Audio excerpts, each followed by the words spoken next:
Hey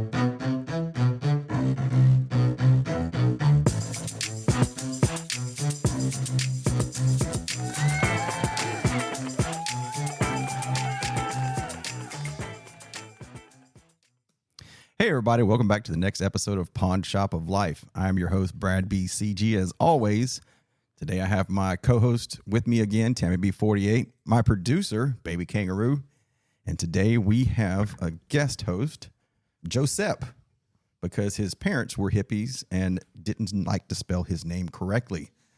How is everybody doing today? How you doing today, babe? I'm good. It's Friday. Ain't got no job? You got shit to do? Oh wait, that's a different story for another time. Yeah. Got a promotion. Oh, there we go. And it's the weekend. It is the weekend. I'm doing good, baby. Yeah. Baby Kangaroo, how you doing today? I'd be better if they'd pay us.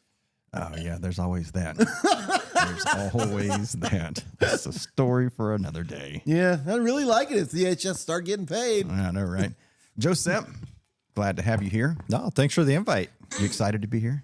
I am always excited to hang out with you. Let's get into I don't think anyone's ever said that to you before. No, they usually are, but it's only because I haven't seen him in 2 years. Has it been 2 years yet? I was his favorite person Target? to work with. Target person? No. Favorite person. We have a special relationship. Whoa. It's not that kind of relationship. All right, before we start That's off. not what the people at work thought. They're just jealous. So we're going to start off by giving our condolences to a Coastie who recently passed. It was we were talking about this a little while ago. AST3 who got Was AST2 posthumously advanced to AST2. One of our rescue swimmers had an accident while trying to do a rescue mission. Some kind of something or another with the cable, and then the cable broke and he fell. And apparently it's on the news, right? Okay, so yeah, it's on the news. So we're not breaking anything. Yeah, his name was Petty Officer Scott Ruskin. And he was in Washington? Yeah, let me see if it'll say. Let me see if I can find out where he was stationed. Nope, it was Astoria. AST2 Oregon. Tyler Jaggers. All right, well. Okay, wait a minute. Why do we have two different names then? Maybe this is old. This says Coast Guard rescue swimmer passes away in Astoria, Oregon. Oh, we got two different names. Boy, if we only had a producer. I'm working on it right now. Well, our condolences to the family and to the loss to the Coast Guard family, because you never want to hear of somebody in the only branch of military that's taught to save people. So it's always sad to see something like that happen, especially nowadays. But and on that note, we are talking about military today, so we're going to do another Coast Guard thing because I like getting diverse points of views from different people who've done different jobs. Me and Joey have both talked about our stuff. We've had a friend of mine, Stefan, on here. We've had Scott on here. We've talked about different things that they've done. And you're currently an officer in the Coast Guard, but you turned to the dark side because you were previously enlisted. That is correct. And not in a rate that I've had on the show yet. And you previously were, what were you? You were AM, AT? I was an AET. AET. Because we don't allow AMTs to work on electrical. But I'm allowed to do AMT work. Is that really the defining characteristics of an AMT and an AET? Is the AMTs make the plane function and y'all make it electrocute? That's correct. You plug shit up. Yeah, he plugs shit up. They got the AMTs are out there making sure the wings work where it actually goes in the air. And he's just like, the radio don't work. It's my fault. Let's go home. Chip light. Oh, wait a minute. There we go. No, the chip light is an AMT thing. Is it an AMT thing? Yes. But it's got a light bulb on it. So it's. Well, good. That's a good point. So. Yeah, we don't talk about chip lights. All right, so you were an AET before. Where were you stationed at as an AET? What was your?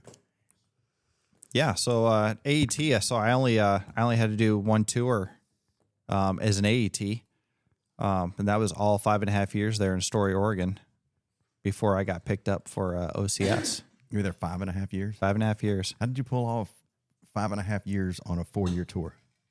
Well, I had orders for the 4 and then or for 3, and then they asked me to extend a year and hang out a little bit longer. And family and I enjoyed it out there, so we stayed. I got my 4th year. And then during the 4th year, I applied for OCS. Everybody said I wouldn't get it because nobody ever gets picked up first go. Got picked up first go. So they ended up just letting me stay there until I left. So, yeah, 5.5 years in beautiful Astoria. Overachiever. Oregon, you really liked it up there? So Astoria is awesome. It's a Coast Guard community. So you got, a couple boats out there, small town, but they love the Coast Guard. Big Coast Guard community. You had Coast Guard housing. So, one of the best places that we've lived. Oh, wow. I guess it's kind of like Cape May.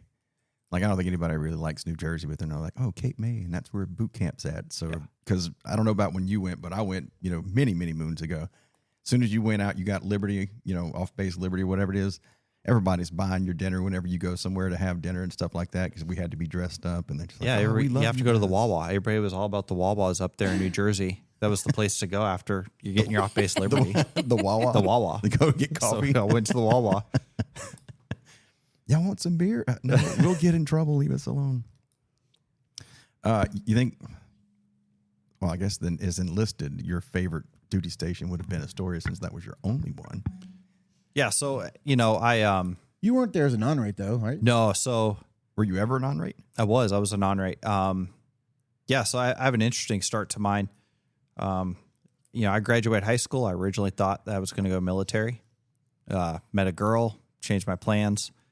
Women have that effect on us. That was when I was in Seattle, 2002. So I didn't join the military. I ended up moving around the country a little bit. Got married and had a decent job at the time, and then lost it due to the economy when it was the recession in 2008. Yeah.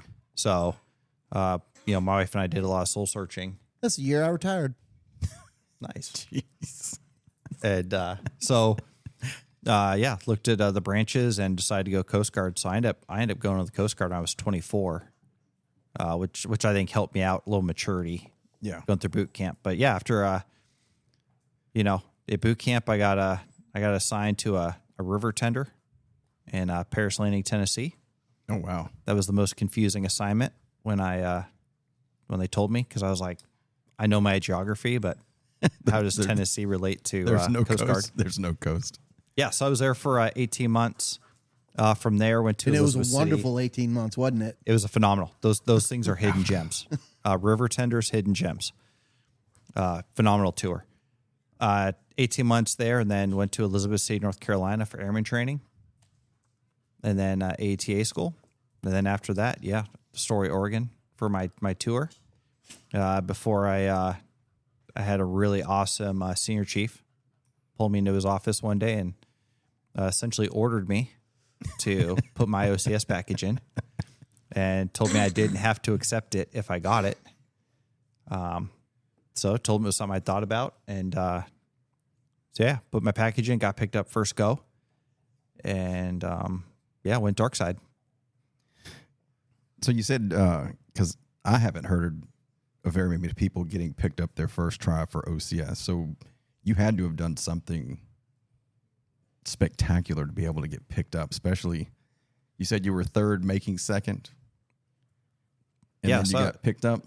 Yeah, so I got picked up as AT2, and I just I don't know, I liked the extra responsibility, so I just took a little ownership, a little bit more on the hangar deck, and had some projects that I was responsible for that, military loves when you can articulate responsibility and money, and I happened to be able to do both. And then I also was doing quite a bit in the with the local church, so I had some community work that I could put in there. So I just had a really good package put together, and I got picked up that first go, and yeah. A lot of people don't understand that trying to get picked up for OCS as an enlisted person, that helping the community service outside of work plays a big role into that. Yeah, it I mean, it really does, because that was one thing whenever I I tried a couple of times, excuse me, and they were just like, "You doing any kind of community service?" And I was like, "Habitat for Humanity." And they're like, "Oh, that's a good one," because I mean, build houses for lesser people. Not lesser people. That's probably a poor verbiage, but I'll go that. you'd. You probably ought to think about changing the way you phrase that. the I don't know, the financially challenged. There you go. Maybe we'll say it that way. It's definitely not lesser people because consequently my cousin, I actually built my cousin's house for Habitat for Humanity. So that wound up being hilarious because I was doing it and then I saw the name flash and I was like, wait a minute, what? I was like, I think that's a family member of mine. And consequently enough, it was. So I helped build his house. No, but I think But he's things still happen. in today. Yeah. Yeah, I think things happen for a reason. There's a reason we were there in a story at the time when, I got asked, and I'd been doing some things in the church for a few years prior that I wasn't doing it for OCS. But when I put the package together, I was able to include those things, and helped out, and got me shipped off to New London, Connecticut for 17 wonderful weeks. I feel you're almost obligated to say that. How hard was the process? Going the package and going through the interviews, how difficult do you feel that was? It really just depends on your recruiter, and luckily I had a decent recruiter, and then I had a buddy of mine who got picked up right before me that he was able to let me model a lot of my stuff with his package. So Yeah. I knew what I had to put together. But if you're not getting that help from anybody and you don't have a great officer recruiter, it can be really tough to put a solid package in. Yeah, because they're real peculiar about.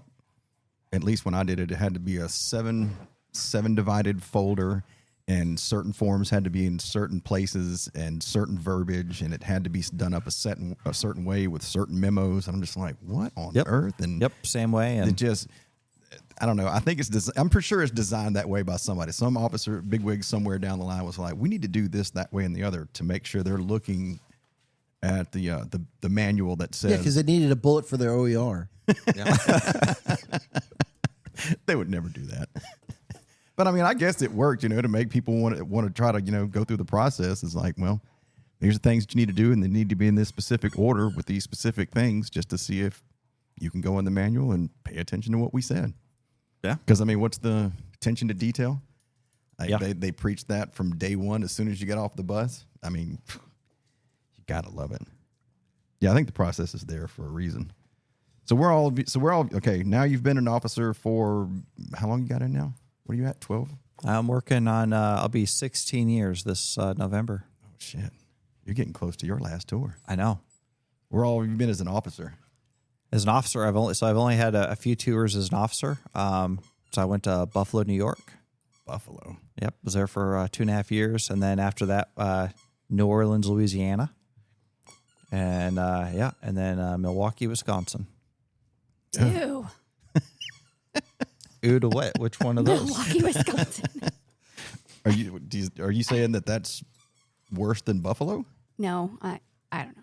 I've never been to. I mean, technically, I've never been to either. I have a site in Milwaukee that I'm going to have to probably go to again. Wisconsin's actually a really, really pretty state, really nice area. I've been to Madison, Wisconsin. That area is really pretty. It is. And the one thing Wisconsin has got me addicted to is cheese curds. Cheese curds. Really? Yeah. That whole northern area, even Fried ones? Even in Chicago, that whole area up there is nothing. They Just seems so pride weird to me. themselves But on cheese curds. I mean, we They're eat kind of a lot of weird things delicious. down here too. So Isn't cheese curds? I've had them before. I like them too. But somebody mentioned something about it for that recently. Consequently, but isn't cheese curds just the rotten part of the milk or something that's on top and you scoop off? do you eat cheese? Yeah. It's the exact same thing. So it just reminds me of It's not smaller little chunks of like mozzarella sticks. That's a Instead good of way a of putting stick, it's like a little chunk. I mean, they're bites for you. They should be right. Yeah, up your they're alley. like mozzarella bites instead of sticks. I've only had them once, and it was at a fair, which I think everything they fry at fairs are good because it's fried butter, fried Oreos. Fried Snickers. Oh yeah, oh god, that'd be dope.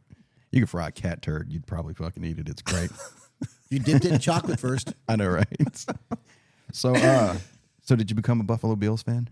I am a Buffalo Bills fan. Oh, good. I didn't have a NFL team. You didn't? Nope. When I grew up, because in Seattle growing up, if you lived within 50 miles of the stadium, they blacked out the games. So you'd like have to If they go? didn't sell out, yeah. If they didn't sell out, well, it was all the time because they never sold out when I was growing up. Really? To Yeah, try so I to didn't- force you to go to the games? Yep. So I didn't get to grow up a Seahawks fan. That's a pretty common practice, though. Is it? Oh, yeah. That's why for a long time, nobody in New Orleans got to watch the Saints games unless you went. Oh, wow. I did not know. I mean, because about they sucked for a really long time. People would go to the game wearing bags on their heads. they've only been good 1 year, But they don't won it all. stink. Well, this year they did kind of stink, actually. But trust me, they're not as bad now as they were. I tell you what, I don't mind that you're a Bills fan. I'm from the South, and unfortunately, we're in Alabama. You have the Saints or the Falcons. And I'm not shitting on the Saints, but I just never really cared for any of them. I just kind of lightly adopted the Saints. But I can get on board with you being a Bills fan only because of, oh my God, Thurman Thomas. And that whole year where they went to the Super Bowl 3 out of 4 years and they just always lost it. I felt so bad for them. So I'll give you a pass on that. Every season they like to remind us. Oh yeah, of that, And well, so. And and Josh, is Josh Allen still the QB for Yeah, Bills? For he the is. Bills? yeah, he's still rocking it. He's still That guy's a good quarterback, he's and it a- came out of he didn't Well, well he played for Wyoming. Wyoming. Yeah. So which one was your favorite station as the Big O? I can't believe I'm about to say this. My staff tour was my favorite station and probably my best tour at anything. That staff tour in New Orleans where Not that you hate any of the other ones, because I mean, no, didn't hate the all other ones, but all job have perks and ups and downs. So, but New Orleans was the only staff tour in my whole time in the military where 3 years, not one bad day. I never got up feeling like I didn't want to go to work. Really good crew.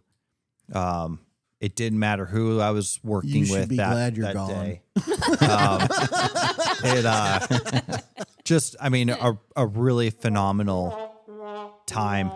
To the point I even got emotional leaving that tour. A lot of these places, You're just like ready to go. You're like, all right, you're cool, ready let's to go. You're excited to start a new journey. exactly. Yeah.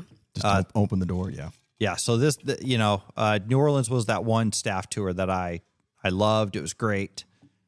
Good crew. Miss everybody.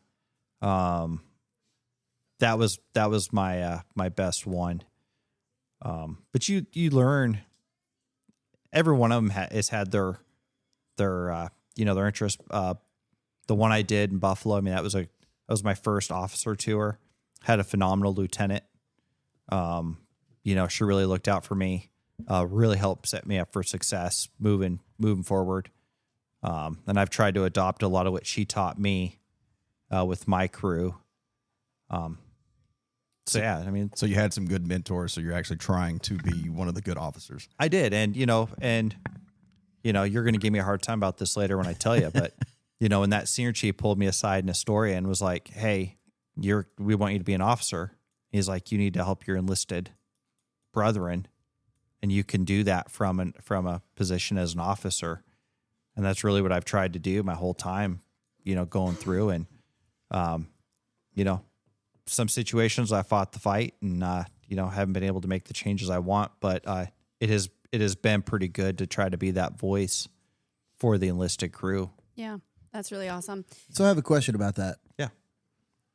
You don't think you could have made even more of a difference as a chief? Oh, I'm not saying I couldn't as a chief, but at the time, I know making Yeah. chief as an aviation rate is yeah, you got to kill people. Yeah. Yeah. Aviation's pretty tied up. I mean, I feel like when service lines come around, everybody, all the senior aviation guys are like, "There's not a dot on my chest or anything, is there?" yeah, I will say that there's waves, through promotions. If I had stayed enlisted, it would have been a first for a while before I really had been competitive there to make chief. And then the organization was making a lot of changes at that same time too when I applied. So, again, I really appreciated that senior chief pulling me aside and talking to me about it. And so you think you would have made a difference either way, but it's a broader scope now. Yeah, just making a difference from a different standpoint, as an officer. Yeah, because you got more people under you. You possibly can have more people under you as an officer versus a chief. So at least that's the way it usually works. Are there limited places that you can get stationed at as an officer? Yeah, so that's the big change. Enlisted, depending how you're qualified, that every tour you're going to have the same 13, 14 options with the ability to extend and retour in a lot of those places. As officer, it all changes because if you want to promote and stay in the service, you have to be moved into certain positions. Mm-hmm. And then so you do a different job pretty much everywhere you go. Yeah, I will never be. You'll never be an AET again. And that's required of you too, right? Yep. Like because you talk about doing the staff, quote unquote staff tour in Louisiana, but you're required to do a staff tour before you can promote to 05 or 6. Yeah. So we were on this track for a while that you essentially did an operational staff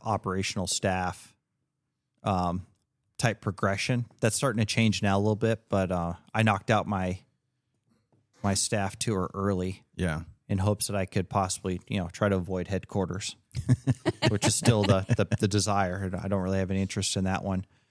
But yeah. So yeah, depending if, you get really limited in some places because if I have to go, a certain direction, there might only be 3 or 4 jobs open. Yeah. Yeah. Because it's like, because if you make officer and you get underway, they tend to leave you underway. Yeah. So and if it's you were hard to get away to actually continue advancing your career because when you're always because if you get underway, they're just like, well, if you were already underway and you have all these quals, well, there's another boat waiting for you. Yeah. And you get kind of stuck. Ooh, that sucks. Yeah.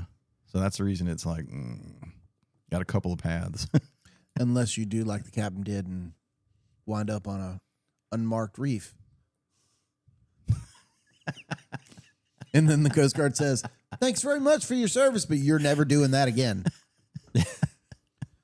Which I think that was such a load of shit. Okay, I agree. So we're not dropping names, but there was a Coast Guard officer who was CO of a ship, and I actually don't think he was awake at the time. I believe, wasn't he? He wasn't awake. I don't know. I don't know the exact details. It was in the middle of the night. Well, I think it was in the middle of the night. I could be wrong on some of these details, but I believe it was the middle of the night.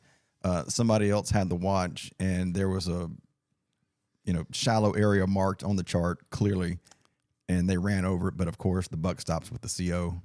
Actually, I think they struck a uncharted object. Was it? Yes. I thought it was something. Oh, so it was uncharted. Yeah, that was my understanding. They struck an uncharted object. But it's the buck stops. Well, in the Galapagos, it's not that unusual that you would hit, Yeah. find there be stuff that's sticking up that you don't know about. A giant turtle. Yeah. Generally speaking, the way that ships find things that stick up out of the bottom is by hitting them. Yeah. But yeah, he got relieved of his duty, and then he had to do a staff tour as a 06 on his way out the door. He was a great guy too.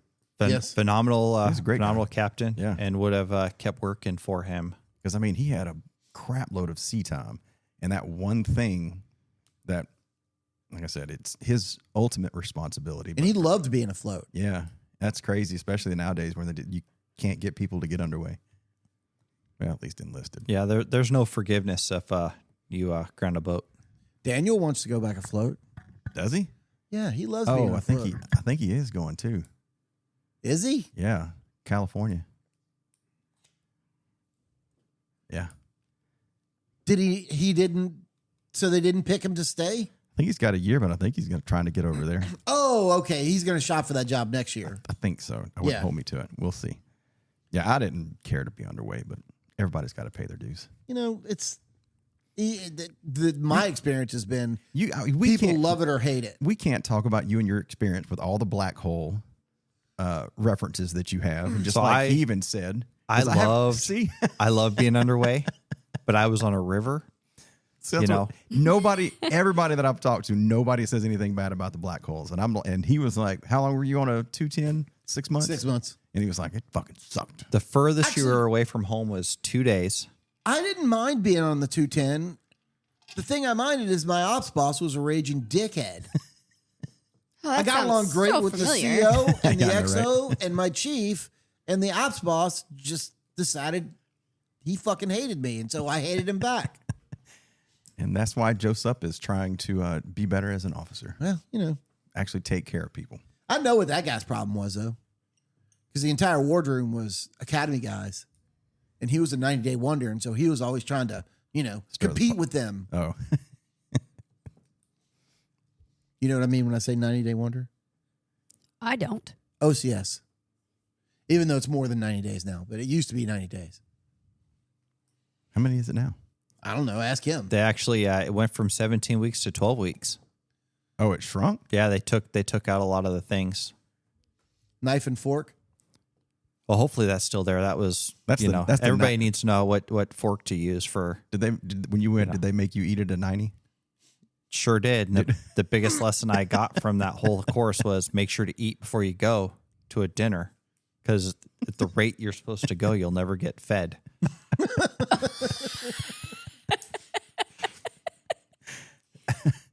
Okay, here's what this is what I want to hear. Since obviously you went through boot camp and OCS, which was harder?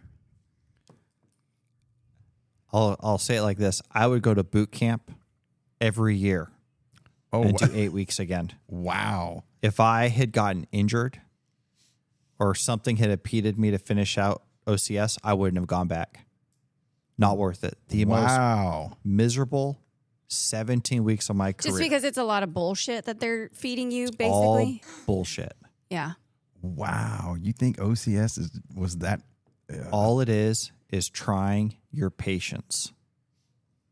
They're trying to get you to quit. I mean, don't you think they were kind of doing that in boot camp? Pretty sure ours were yelling at us. the difference, yes and though- no. You went through boot camp is completely different from when I went through boot camp. No, I'm sure. But with boot camp, like But the 60s were like that. you're getting yelled at. You're doing the push-ups, you're doing the sit-ups, you're doing the jumping jacks, you're doing the whole thing. They're getting you in shape. They're calling the fire drills. There were things that happened at boot camp that you didn't realize that they were training you for when your boat's on fire and how to move and how to respond. And all those things made sense later. OCS, the reality is OCS didn't teach me how to be an officer. I mean, plain and simple. What It did you didn't. get out of OCS? Anything? I couldn't get out of there fast enough. Anger and cynicism.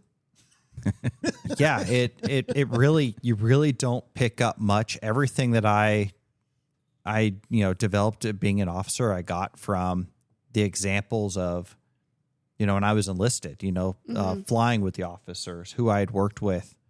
I took the good and the bad from those examples, and that's what I rolled with. OCS just tries your patience.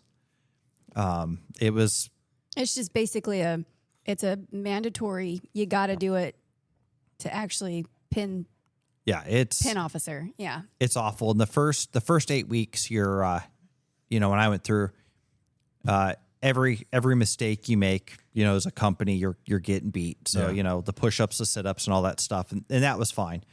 The real frustrating part is the second 8 weeks, group of 8 weeks, because they no longer punish you through physical exercise, but they make you do like marching tours.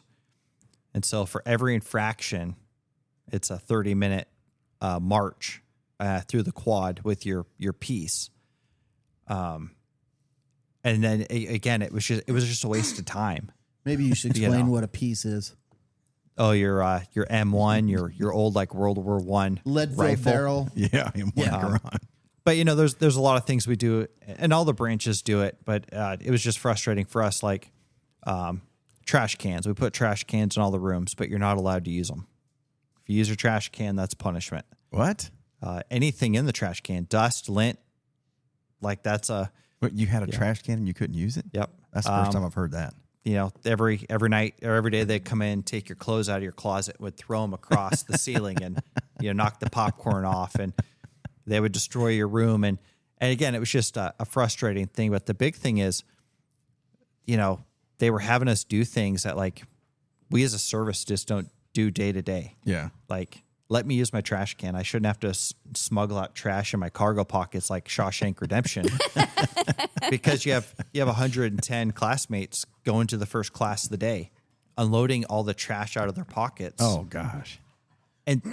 But I had classmates that graduated thinking that was the service. Like that's what we actually do in the service.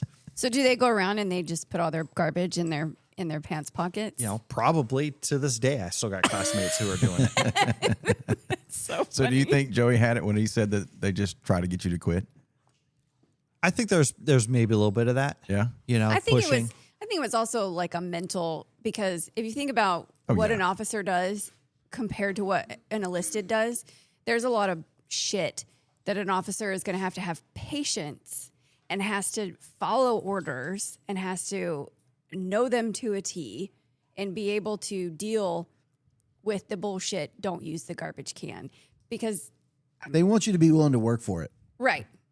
What they should have done is you take away the drill, you take away the sailing, take away a lot of that classroom work. Hey, teach me how to write a memo. Oh yeah, I know. Well, that would there be, you go. Teach Hey, me that how would to, have been handy. Yeah. Oh god. teach me how to write an award properly, or put a package together, or properly do the OER and investigation. There you go. Those are the things that we do as officers. Yeah. I was in Yeah. for years before I knew that there was a memo manual, and I don't remember what it was called. Just to tell you how to, because I mean, you got to use Like I had templates. you and got to use stuff. certain fonts. It's got to be the little yeah. boxes have got to be in certain places Yeah. when you're manipulating it, Yeah. and like I will say that's that so ridiculous to bring up memos, and it's just like that is contention for. OCS was miserable, but Saturday night, I used to call Saturday night at the jailhouse because on Saturday nights they would take you to the auditorium and you would watch a movie. Now there would be an assignment with that movie. Shut up. Like What? there would be some leadership paper you had to write, but it was phenomenal to just sit down for 2 hours. They And leave not- you alone and not be yelled at. And just watch relax. me, and it didn't matter what the movie was. Apollo 13, Bambi, like I couldn't care less. It was just so nice to have that time where it was like nobody was messing with you. Yeah. So yeah, Saturday night at the jailhouse was my favorite part. That's funny. Okay, what movies did they show? We did Apollo 13. We Were Brothers, The Patriot. The Patriot. Is that the Mel Gibson movie? Yep. Yeah. Yep. We Were Brothers, also a Mel Gibson movie. But yeah, it was just nice to just watch. Feel a little. Just- I mean, I can remember being in boot camp still of how isolated you felt, and even though even though everyone was going through the yeah. same thing together, Yeah. you still feel super isolated. Yeah, there's definitely some isolationism there because it's just like, okay, I get along with all my squad mates and stuff and everything. but it's working- almost like working Fight Club. together. You're not allowed to talk about it. Yeah. So yeah, I can feel the isolationism because I mean, we used to go to Sundays, would go to church just to get away. Yep. So it was the same thing. I mean, even the people who were just like, I don't believe in God, but I'm going to church. It was just like, wow, okay. And I didn't go often, but still. Yeah, I can imagine that. Oh, that sounds like such a pain. I'm almost glad I didn't make it now. I'd have been a terrible officer. I would have been a terrible officer. It would have just shaped you differently. No, I'd have been a terrible officer because they'd have just been like, we can't promote this guy. He talks too much. I have that foot and mouth disease. Well, you didn't when you were enlisted. You do now that you're a civilian for sure. Oh, now no. you definitely will speak your piece. Oh, yeah. Yeah, you've definitely changed. Yeah. Yeah. I'm definitely more vocal now, and I don't mind it. But I envy you because you're allowed to do and say the things you can. Well, that's what a lot of people have come up to him and they're like, "Thank you for saying what you said," Because, yeah. because they all think the same thing but can't say it. Or don't want to. And I don't blame them because there's a lot. Because, I mean, they're enlisted. They Yeah, have a there's lot a- more yeah. writing on it than you do. yeah. Do you think, do you like being an officer more than enlisted? Besides, I know there's some different He likes the paycheck. Oh wait, we're not getting one right now. No. Oh wait, no, you're getting one though. Yeah, well, right now I'm still getting one. Yeah. Why is that? Active duty guys are Yeah, getting paid. active Oh, duty that's still right. got That's paid right. this last one. That's so, right. That's right. Yeah, It's just those civilians that have to go to work that aren't getting paid. Gotcha. Okay. yes, there's a little more money on the officer side. Oh yeah. So that has helped been able to provide for my family in a manner that I wasn't able to do enlisted.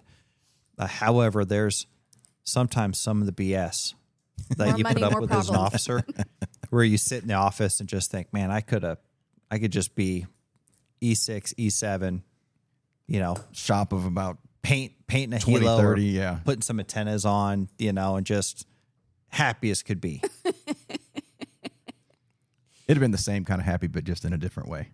Like this particular assignment that you have right now Yep. is probably not your favorite. No, my current assignment is not my favorite in the least. But We're not going to talk about what you're doing here, but you are TDY, currently am TDY. and you're working on a very complicated mission. So I think that's about as far as I really want to take that, because that's.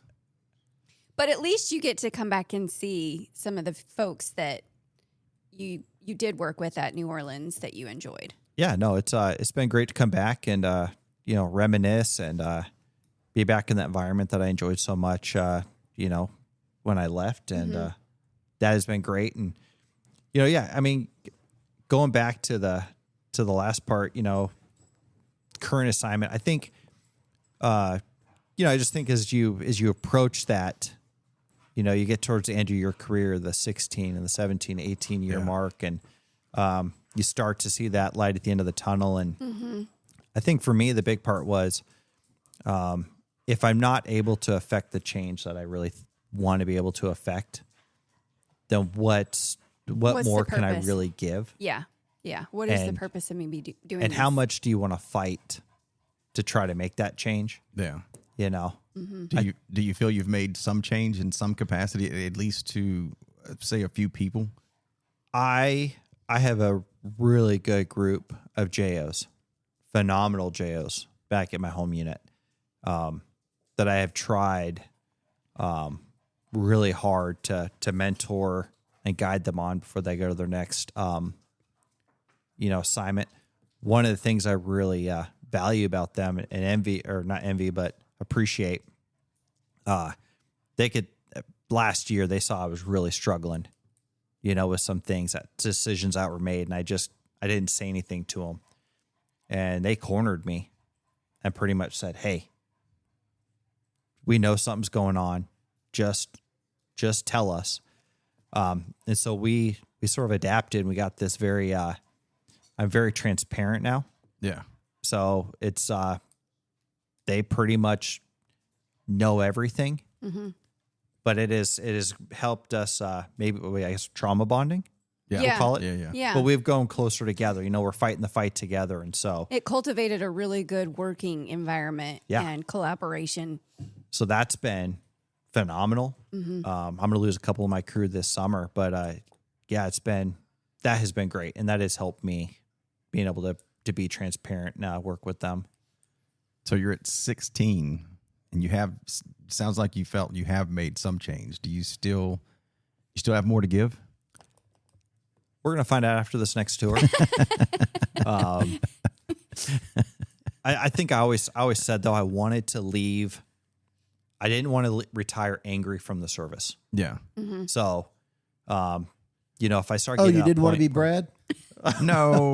Look, no. I've never said anything foul about the Coast Guard. Now, I may have said some foul things about some people who are in the Coast Guard. No, I understand that. That's You were never like unhappy, and that was your Oh, no. catalyst to No. leave. It was just like, okay, it's time. It's not even necessarily the Coast Guard. It's just the, my generation and just being tired of the new times kind of thing. Because when I joined, I had full intention of doing 4 years and getting the fuck out. I was like, fuck the Coast Guard. I didn't give a shit back then. And then I got in and I was just like, actually, this ain't too fucking bad. Everybody was great. Yeah. They helped me in my first unit. They fucking helped me out. I got sent back home to where I was trying to deal with some personal family issues. They took care of us. The unit was great. The Coast Guard taking care of it. The Coast Guard's phenomenal. Like, I don't care what anybody says about all the other branches. This is the best branch of the military there is. They take care of their even though the people. Air Force builds the golf course and then puts the base around it, that's a whole nother story. We need our golf courses. So. Yeah, we need our golf courses. Yeah, the Coast Guard's phenomenal as a service. I just wanted to punch a couple people in the face. And I can say that now.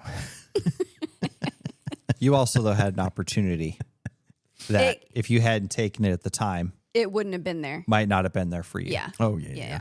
Oh, no, the Coast Guard saved my life. 100%. I think it was the best decision I ever made. Aside from marrying me. Oh, you just had to fish for that one, didn't you? Normally you say it. Oh, well, there we go. I had to get my stuff going. Let me try it back up. There we go. So you obviously feel, that's what I was going to ask. Hang on, let me go back to that. So you feel you got more to give. You're just trying to make it to the end of the light. You feel like you got more influence to do. Did you want to do 30 when you first got in? I'll be honest, for a long time, I was a 30-year coastie. Yeah. I wanted to ride this train as long as I could, love the service. And I still love the service, love putting the uniform on every day. I really hope the next tour maybe gives some rejuvenation, maybe a different, maybe some different attitudes and feelings, with the service. But yeah, I mean, depending on how this follow-on tour goes, if I feel like I'm going to get angry and leave bitter, hey, maybe it's my time to go and try something else. The service has provided me a lot of training and education and opportunities that I think I'm going to be well set outside the Coast Guard, Yeah. But yeah, if I'm gonna leave angry and upset, then it's just time for me to go.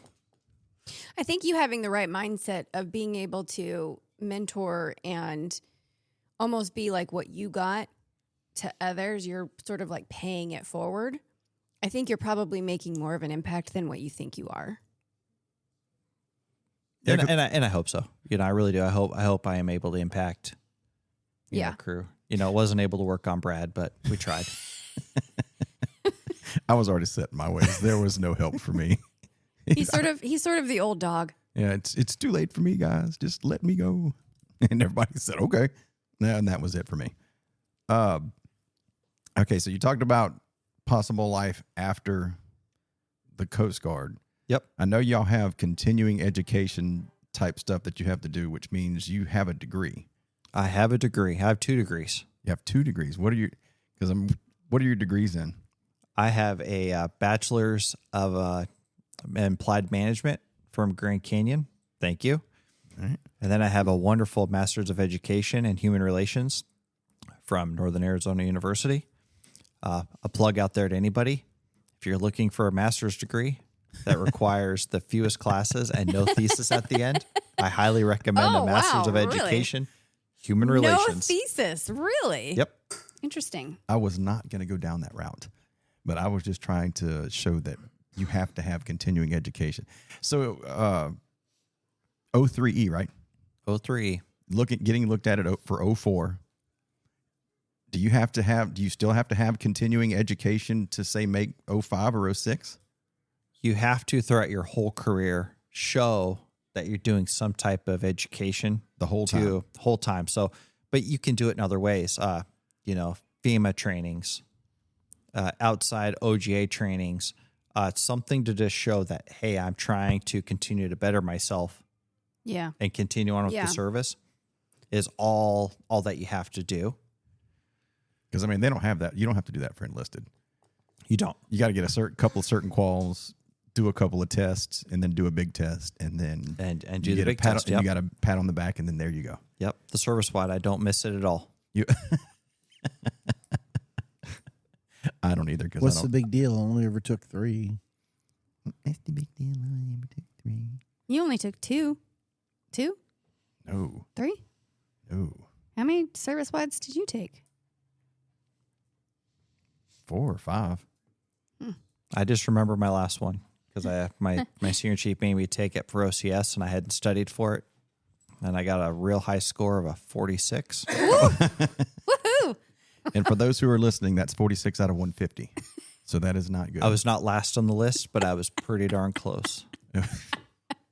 What's for AETs? What's the average? 'Cause, like MSTs, usually you got to be in like what 125 or something to even. Yeah, if you're not above 120, you won't make it. Yeah, to even. You got to be anywhere between like 95 to 102 if you're going to be competitive. But then there was a time when they shut down the schools, so there was too many aviators. So you would take the test, and then the cuts would come out, and there'd be 0. Sounds right. And just for those who don't know, the service-wide exam is after you've done qualification and you've taken 2 other tests to be able to take the big test. The big test is 150 questions. Obviously, that's what it is. And each rate has, different variations of how they test. But at least for the OSs, there were, Joey, what was it? 17 manuals or something that we had to know. Oh my God. It's so it's ridiculous. Varying rates. I think actually, if now they say it's something like 53 Jesus. publications you need to get into if you really want to be thoroughly prepared. Yeah. And when I hear people say that, I'm like, man, the Coast Guard fucked that rate all up. I mean, they fucked that rate all up. Yeah. So the one that always stuck in my head for OSs, which Joey, that was me and you, was how thick does the ice have to be able to drive a 2500 truck on it to do a rescue? And I was like, I'm in the South. I haven't even seen snow in the last 20 years. I don't have a fucking clue. That's not true. And why would you drive a 2500 out on the ice anyway? I know it was one of those. Take the goddamn airboat. Is it a Coast Guard provided truck? So for me, it was always the I was going to ask, what's your favorite? If you remember one, you obviously have to have one. Your favorite AET question that's off the wall. Because I know of an AET who told me his, and I'll let you know what it is when you tell me yours. The one that always used to piss me off was where's the overpressurization valve on a C-130? And I was never a C-130 guy. I was on the Jayhawk. So that was always frustrating. But the questions that always got me were female regulations, like for uniforms and makeup and, and earrings. What size earrings and what type? Yeah. I never paid attention to that. Why would they? I don't. That's because it's part of it. It is part of it, but because as an officer, it's only he's got to know that. It's as only a chief. Do they have male? Yes. Do they have male grooming standards? Male grooming standards grooming also. standards. Okay, so at least it's. Yeah, and I know the male, but I don't pay attention to the female ones, why? especially when I was enlisted. I didn't need to know all that. Yeah. Right. Yeah, they got EPME questions has that, and that's what they want you to know so that you will know the stuff. You're like becoming a third class, a second class, and a first class. You're learning what it is for you. So when you make chief, you'll know how to enforce those regulations on the people below you, and then so on and so forth. Yeah. But So the service slide I took for first, right? I was going from QM2 to being an OS1. yeah, that had to be wild. There were no OS questions on it because they hadn't finished writing the curriculum. The entire service wide was EPME. All 150 questions. All were? 150 questions. Oh, get out! Oh my god, I did not crush it. you. So they asked you nothing has to do anything to do with your job. It was all history and dress regulations and all BS.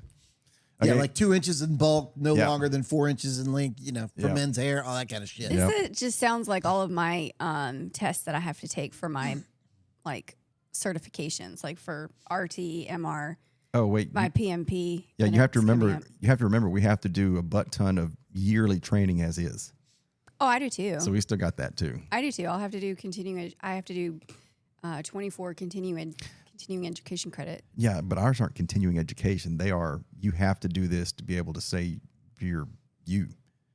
And then there are other stuff. Yeah, it's ridiculous. So for your AET, for your whole flashback thing, the worst AET question that I heard somebody talk about was, "What is this number in binary?"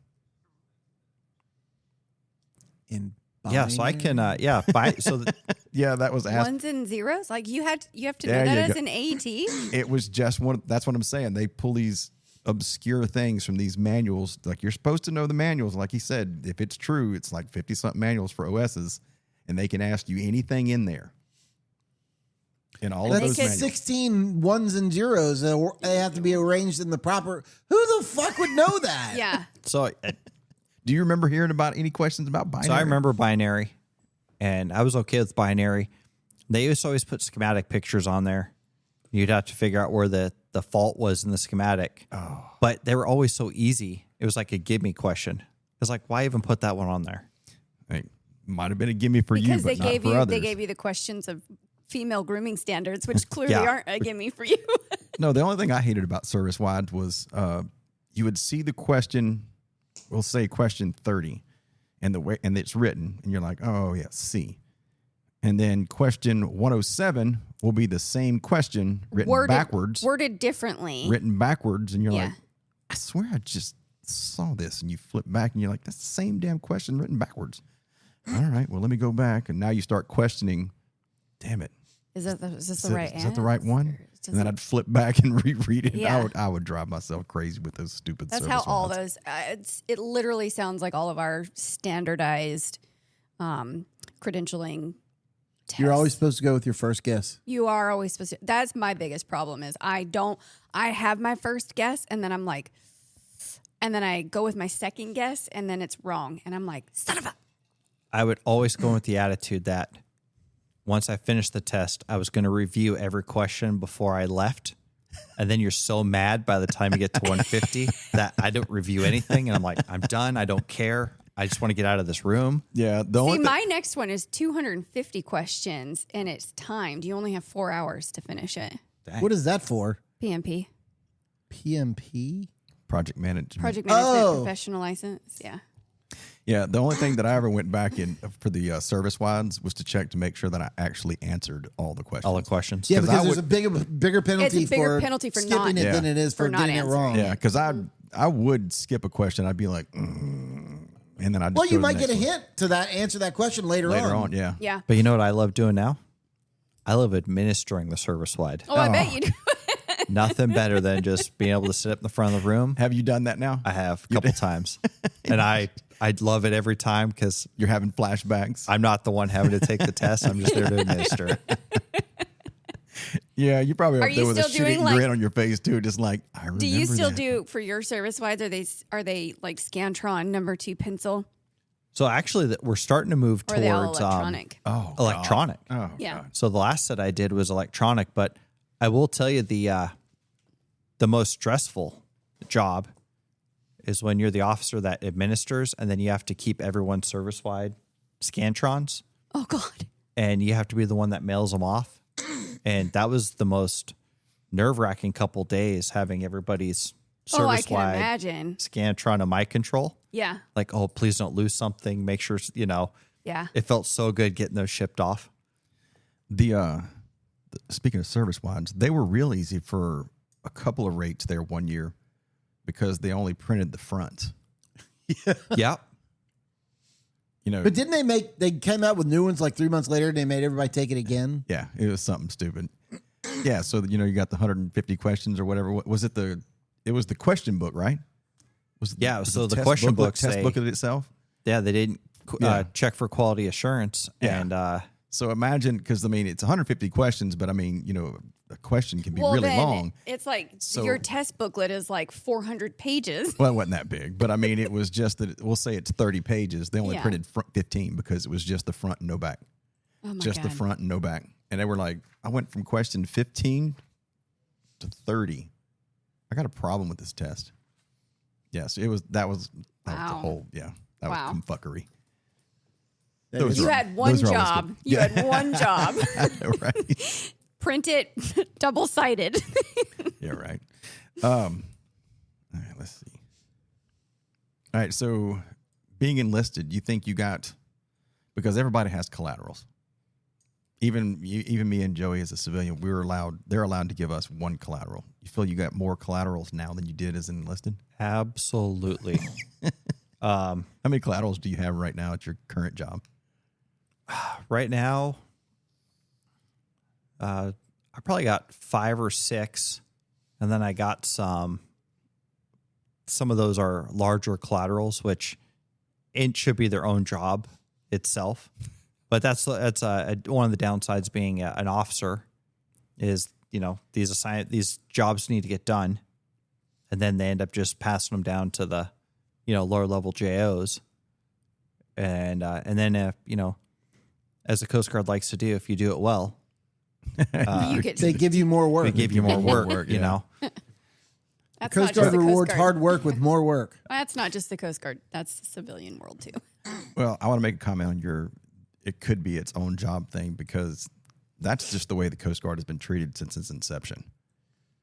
In the Navy, you've got so many people. It's just you do this one thing and that's it. Yeah. But we're such a small force, and we have so few people that you have to have those 5 collaterals, because there's nobody else to do it. Because the other guy next to you's got 5, and she's got 6, and I got 8.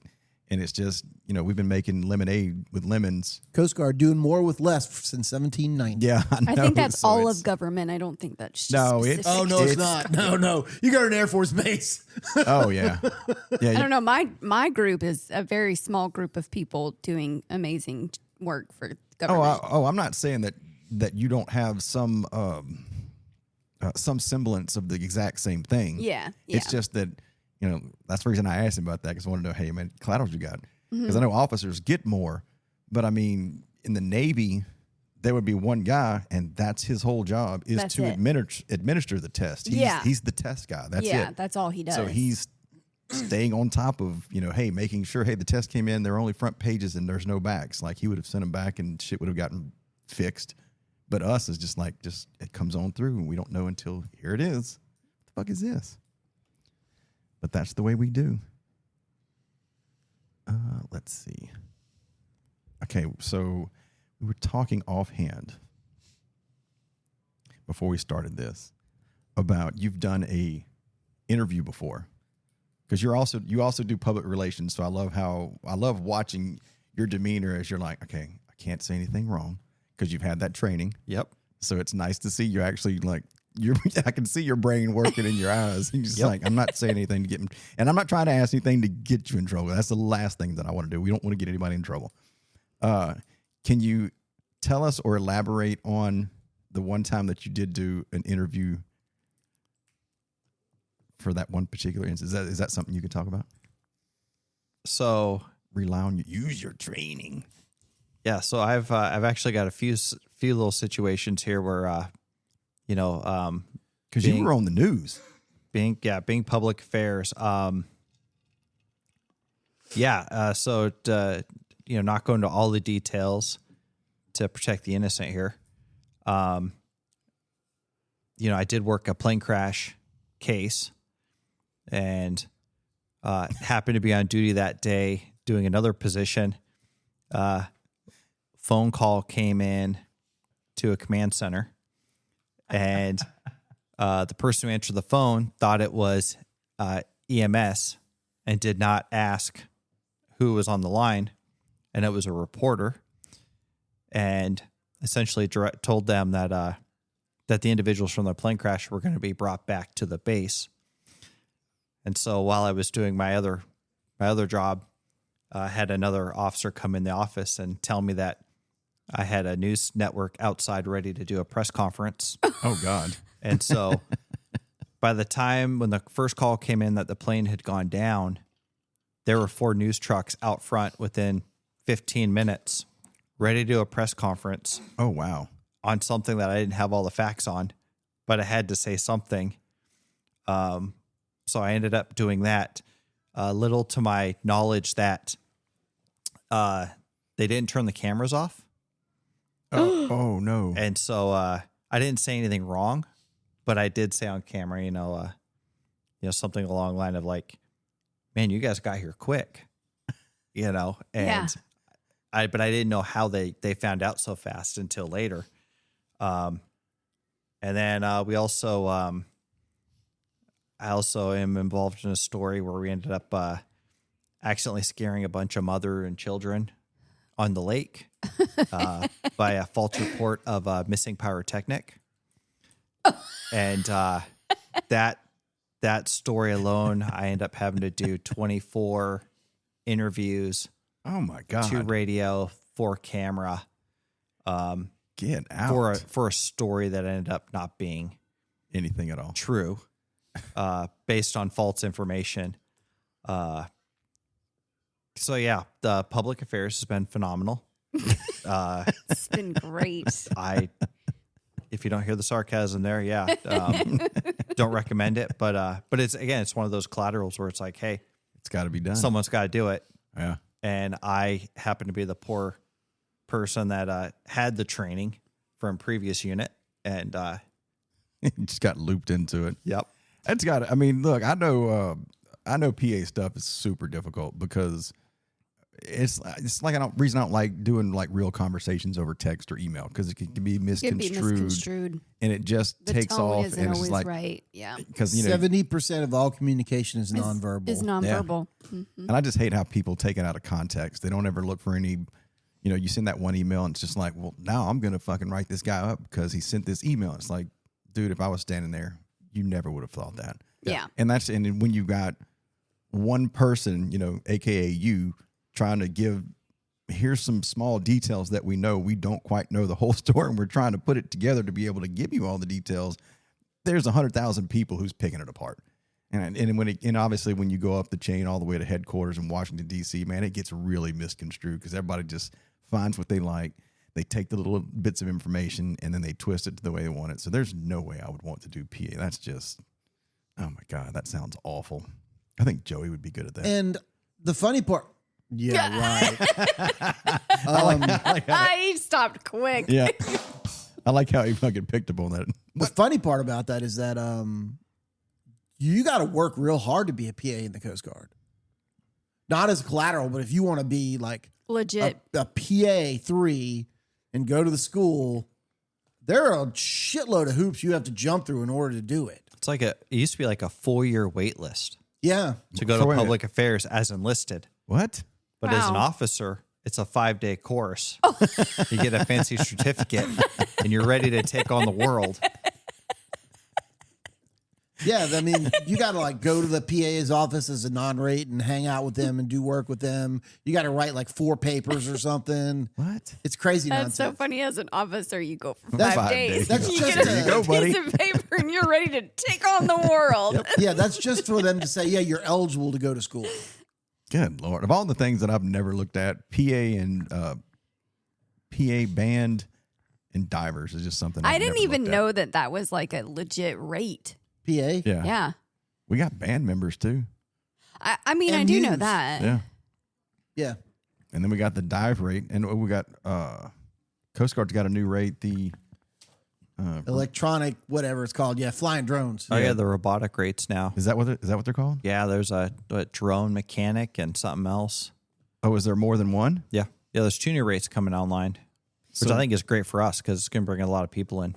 Well, yeah, because the other branches have drone pilots and all of that already. Actually, the Coast Guard's had drone pilots for a long time. The OSs used to be the ones that would fly them. Yeah, they're just it's like a handful of people, and it's not very That's many. kind of cool, though. I mean, but you can utilize them so well right now. The technology is getting so much better.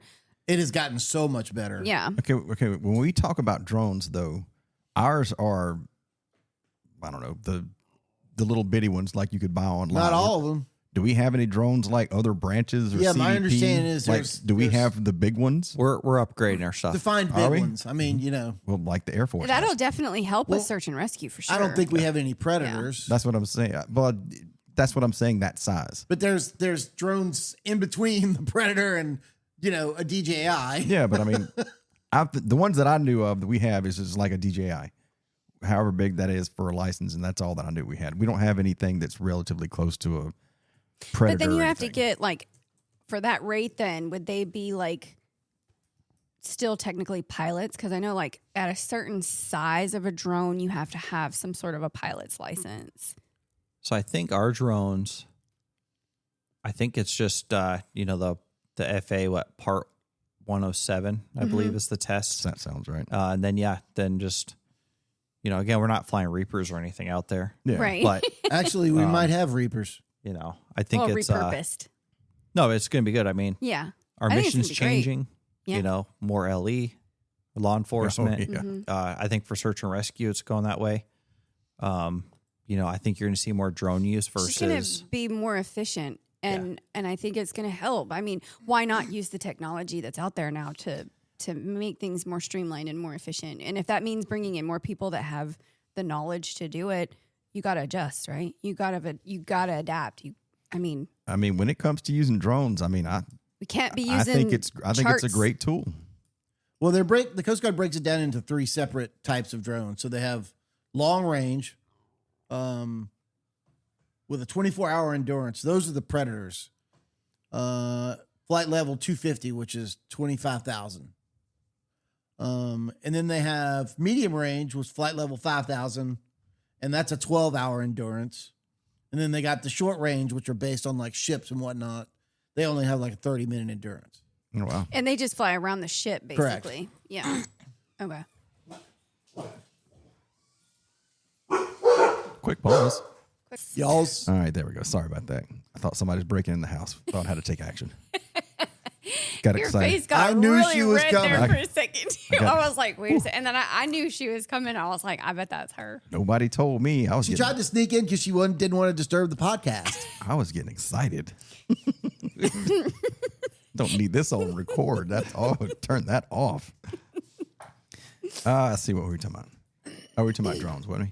Yeah, we were Yeah. talking about the drones. Yeah. Okay, so yeah, drone tech. Yeah, that'd be nice if we got drone technology to be able to actually expand some of the BS stuff that we fly on, because drones are cheaper than sending out a HC 144 to go fly on a boat that just the weather was bad. Well, and it helps just with your asset management, right? Oh God, yes. Yeah. So, it would just help overall. Like I said, it's time to adapt. You've got the technology. Why not use it? It's a lot cheaper to fly a drone than it is a plane. Yeah, it is. Yeah. But hopefully we'll get there one day. I think the only caveat that I would think that you might need to maybe expand on, and maybe your memo writing and policy change can help with this, would be that gap, right, between what the drone sees and when you actually do send your asset out. Because then there's that, you find them, cool, well, drone can't save them. So then there's that time gap that you may lose. Yeah, go to headquarters and go work at CG SAR. I'm not going to headquarters. CG SAR. Nope. No? Okay. Nope. You know that we just recently had a memo that had to get put out because we've had so much switch towards law enforcement that somebody had to write a memo and put it out that says, "Hey, I just wanted the whole service to know that our number one priority is still search and rescue, guys.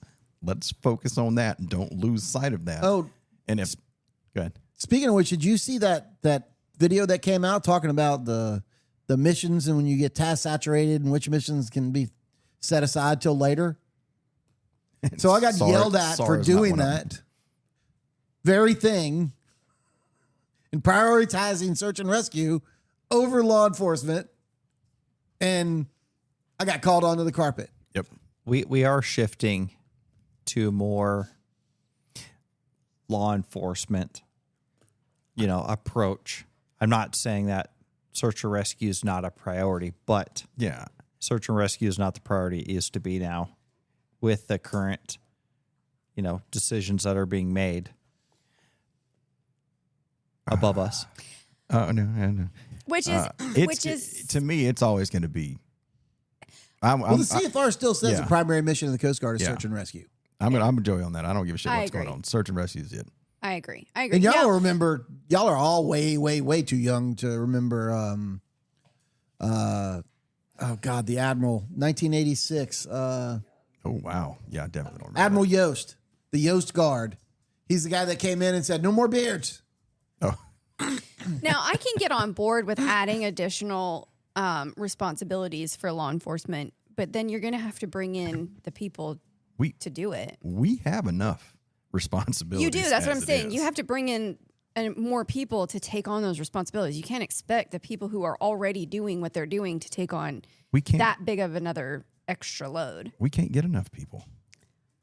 Well, maybe if you had, Even if you had drones, you would. If you doubled the size of the Coast Guard right now, like tomorrow, you just woke up and it's like, bam, what are we at, like 58, 60? Something like that, yeah. if we doubled it tomorrow, it would take years to sort things out. It would take years to sort out because they would come up with at least 10 new rates to try to figure out, we got enough people, we can finally kind of narrow this down over there. They treat it like they do with the new law enforcement, where they have no SOPs, they have no plan, they just implement it and say, do it. The thing we're dealing with though too is we're getting more people and we're flooding in with, non-rated personnel right out of boot camp. However, now we're having to give them additional training on how to be adults. Yes. Because these young kids don't know how to pay bills, don't know how to pay for insurance. Yeah. All of these things. When you went through boot camp, did they teach you to iron? I already knew how to iron prior, but they did show you a little bit about ironing. Yeah. Because they did the same thing with us. They were like, here's how you iron a shirt. And it was like, I could take care of all of my clothes and all that good stuff. But there was this one guy in boot camp who, I don't know what he did. Because I shined boots the same way he did, but he could take 5 minutes and they were fucking mirrors on the toe and the heel. And I was just like, I did the exact same thing you did. He's like, look, iron my clothes, I'll do your boots. Now, I was meticulous. I'm over there ironing shirts and pants and everything and for 20 minutes. And he comes over in 5 minutes and my boots are just sparkling. And I'm like, I've never been able to do the shiny toe. I can't do it. I've never been able to pick that up. I mean, he heats the stuff up. He does them on. I then, lightly dip the cotton ball in the water. And I did the exact same thing he did. Still couldn't get that shine he did. But it worked for him. 5 minutes for my 20. That's a good trade-off. Yeah. It's a good trade-off. But yeah, I mean, we got a much younger, a different generation that's coming in. And that's sort of one of the struggles we're seeing is they're just don't know how to be an adult. They don't know how to do normal everyday shit that you should have been taught how to do. No driver's license, never lived on their own, can't pay bills. So they get to that first unit and then they're getting in trouble. They got their paycheck and they just blow it and have nothing to use for actual life. I think starting to ease into that right before I got out was what was really pushing me because I was just like, I personally can't deal with this. And that was the reason I was like, it's time. It's time to go. The generational change. Yeah. Well, boot camp was to teach, was there to make you be an adult. Once you get through boot camp, you should be ready to go. So what are we doing wrong that we have to send members out of boot camp to an additional training? To know how to do this stuff. How to be an adult. Yeah. Yeah. Yeah. What are they doing in boot camp then? Have they not adjusted boot camp for the new cadets? That are coming in. We just don't have. They need to look at their curriculum. We don't have enough money to be able to push the change. But I mean, that's fine. I mean, what the kids just graduating high school and then joining, maybe they never had a job. I mean, that's not outside of the realm of. I don't know how to balance my budget, or I don't know how to do these certain things. It's not necessarily outside of the realm. Did they have parents? Well, did your parents teach you to do a checkbook when you Absolutely. My parents did. Yeah. My parents did. Now, my older brother and sisters probably more than anything else, but yeah. No, my parents did. They literally sat me down the minute I had my first job and got my first checking account, which of course they had to be on too because I was 16. And I got my first checkbook. They sat down and we went through every item and they taught me how to balance my checkbook and make sure. You can't be out of money. You still have checks. Is that how that works? I got that one right. I didn't hit the other one. Okay. Anybody got any more military stuff they'd like to talk to Joseph about? Josepa? Are we going to do a happy hour or are we going to go straight to our newly arrived guest? Pretty sure our newly arrived guest doesn't want to speak. Well, that's fine. All right. Got any final words, babe? No, we'll do a quick happy hour and then we'll hang out with our new guest. Yeah. No, this was really great, and thank you for joining. This was really appreciate awesome. the invite. Yeah. Baby Kangaroo, what you got? As always, thanks for listening, y'all. We appreciate you. We love you. Keep coming back. Josepa. Got anything final you want to say to the listeners? No, thanks for listening. Hopefully, I did the wrong one. Try that again. Yeah. There we go. Yep. I know. Appreciate everybody for listening, and hopefully maybe get something out of this podcast about the military. And yeah, thanks for the invite, and had a great time. Cool. We'll do a quick happy hour afterwards. All right, guys, that was our guest host for talking about the Coast Guard. So you learned a little bit about transitioning from enlisted to officer. A little bit of a struggle, but it sounds like it's worth it. A lot of work, and it is worth it in the long run. All right, y'all. We're going to transition this happy hour because that's going to be Joe Sopo's word for the day is transition. Thanks for listening, and we'll see you on the next time or the happy hour if you stick around. Peace.